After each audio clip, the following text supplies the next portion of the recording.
ठाणे येथील खारकराळी भागातील रघुवंशी हॉलमध्ये सोमवारी वनमंत्री गणेश नाईक यांनी जनता दरबार घेतला। यापूर्वी त्यांनी पत्रकारांशी बोलताना जनता दरबार घेण्यामागचे कारण स्पष्ट केले। 1995 साली मी मंत्री झालो, तेव्हापासून जनता दरबार घेतो।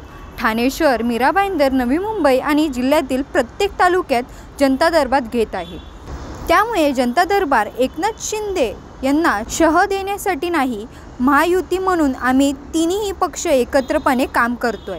त्यामुळे जनतेला दिलेला शब्द पाळण्यासाठी हा जनता दरबार आयोजित केल्याचे नाईक यांनी स्पष्ट केले। मुख्यमंत्री देवेंद्र फडणवीस यांच्या नेतृत्वाखाली उपमुख्यमंत्री एकनाथ शिंदे, अजित पवार आणि आम्ही सर्व मंत्री एकमेकांना पूरक काम करत आहोत।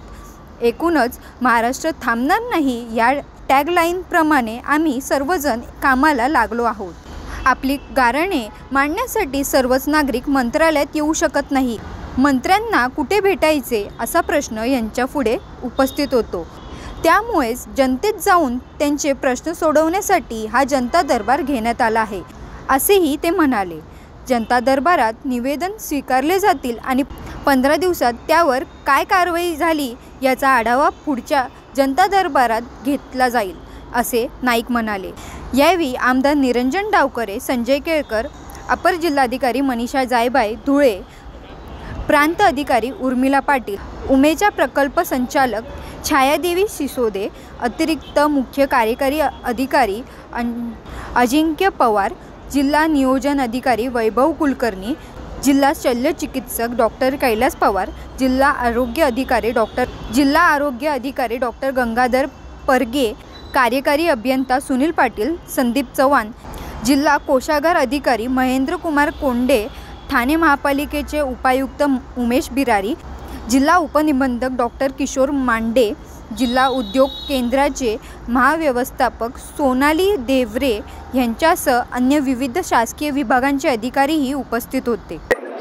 10 वर्षानंतर ठाण्यामध्ये जनता दरबार झाला। सुरुवातीला मी आमदार झालो, नंतर मंत्री झालो, खातं मिळालं, पालकमंत्रीपद मिळालं आणि नंतर संपर्क मंत्रीपद मिळालं। एकूणच माननीय पंतप्रधान नरेंद्रजी मोदी यांना सामर्थ्यवान भारत घडवण्याचा त्यांनी इरादा व्यक्त केलेला आहे आणि त्याची गतीनं सुरुवात झालेली।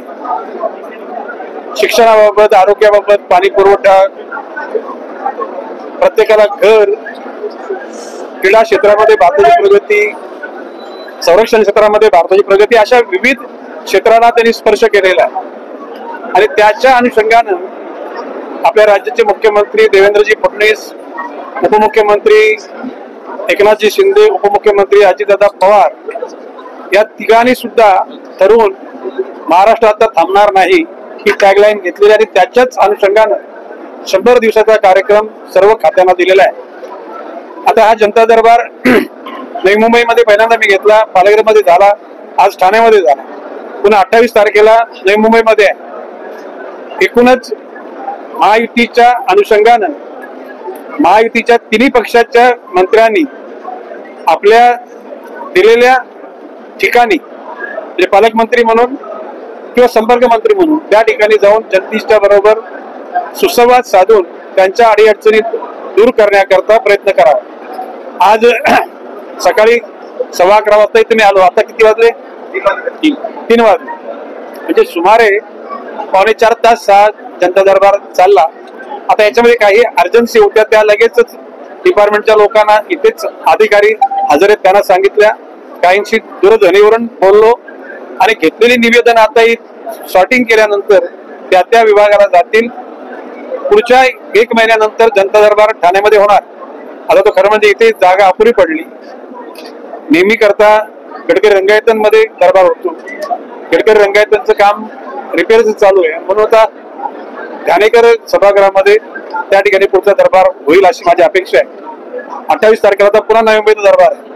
अशा प्रकारे सगळ्या परिसरातल्या लोकांच्या व्यथा कथा सगळ्या ऐकून घेऊन त्या खात्याला देऊन त्याच्यातून त्यांचा निपटारा करावा। धास्तावलेला नागरिक किंवा चिंताग्रस्त नागरिक असणं ही कुठल्याही राज्यकर्त्यांना भूषणावं बाब नाही। आणि म्हणून या महाराष्ट्रामध्ये म्हणजे किंवा भारतामध्ये नरेंद्र मोदींच्या नेतृत्वाखाली निर्भयपणे जगणारा नागरिक साध्या सोप्या पद्धतीनं म्हणजे साधी राहणी असेल परंतु परिपूर्ण जीवन जगण्याची शैली त्याच्याकडे असेल असं वातावरण निर्माण करण्याकरता आम्ही सगळेजण कामाला लागलेलो आहोत. आता मगाशी मला काही लोकांनी प्रश्न विचारला की माननीय मंत्री प्रताप सरनाईक यांनी काहीतरी बोलले. प्रताप सरनाईक यांची काल रात्री माझी भेट झाली होती.